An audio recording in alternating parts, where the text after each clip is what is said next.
Citizens, it's that time. You are officially in Alert Zone. Welcome to the Alert Zone TV. I'm the Wizard Uncle James. I would love for you to become an active citizen. You guys and girls already know how to do that. So with that being said, let's get right into it. Welcome to another episode of Never Again, the docu-series we do here in the Alert Zone. And today we are going to talk about alligator babies. For those of you who may not know, there was a terroristic tactic used to hunt alligators from Florida to southern Georgia to Alabama to Mississippi to Louisiana. And it was called alligator babies. And for you who don't know, babies were being kidnapped, put out on islands, put out on limbs, and used to cry and kick in water to attract alligators. When alligators would come up to eat the babies would be caught, and then the hunters would kill the alligators. Sometimes the babies survived because they would put them in a little island where they knew alligators would come out, and when the alligators would come out towards the baby, they were able to kill, and sometimes they let the baby be killed. But we're going to get into something. This is per Wikipedia, depicting African American children as alligator bait was a common trope in American popular culture in the 19th to 20th centuries. The motif was present in a wide array of media, including newspaper reports, songs, sheet music, and visual art.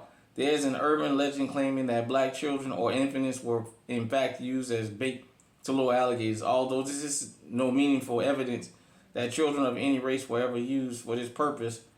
In American slang, alligator bait is a racial slur for African Americans. So, for those of you who've never heard the term gator bait, that's where that come from. Now, per Wikipedia, they said that there was no stories, but let me explain something to you. As a foundational black American that has traced my lineage back to the 1830s at least, and I know I can go back further than that because we have the proof, the stories have been passed down to us. We were fortunate enough to have grandparents and great-grandparents that would pass the stories down. So the things you may not see in the books, because you don't see it in the book, don't mean it didn't happen. We all knew about alligator bait. We all knew about alligator babies. That was no secret in the South. We even alligator hunters that I know will talk about that gator bait. As I said, they would use children, preferably black children. I have heard that it wasn't limited specifically just to black children, but that was the main group, and they were used to catch alligators. It is true. It's not a myth. It's not an urban legend. If you dig, there's proof. With that being said, let me say this. Protect your babies. Protect yourself.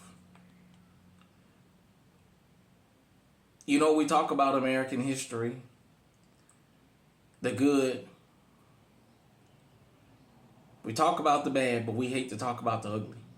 We got to talk about it all, or we can't talk about it at all. Either we tell the full story or don't tell the story at all. We can't pick and choose. We can't compartmentalize it. This is not about passing guilt off to anybody. Hold on one second. Sorry about that. And the reason we have to talk about these things is so if they are happening, they stop, or so you can know that they did happen so they won't repeat themselves. For those of you who don't believe that this type of stuff can happen, I just want to say this. For whatever you think about the man, everybody knew Mar-a-Lago was a witch hunt. The FBI, I'm saying it, was on a witch hunt.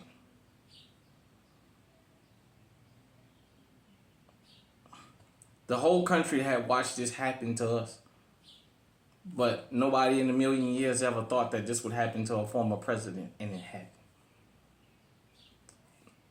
What are you talking about? This is to tell you, don't think that evil doesn't cannibalize. Once all the prey understand evil and start hiding from it, evil will cannibalize itself. When alligators can't go out and kill deer or big fish or cattle or anything else they can get their hands on, they cannibalize. They turn on each other and they start eating each other. Teach this stuff to your children so that they know that this happened and that they can do the necessary steps to prevent it from happening. Because as they always say, if it happened once, it can happen again. This has been another episode of Never Again, the docuseries we do here in the Alert Zone. Hit me in the comment section. Let me know what you think. Until next time, stay safe, stay on the high alert.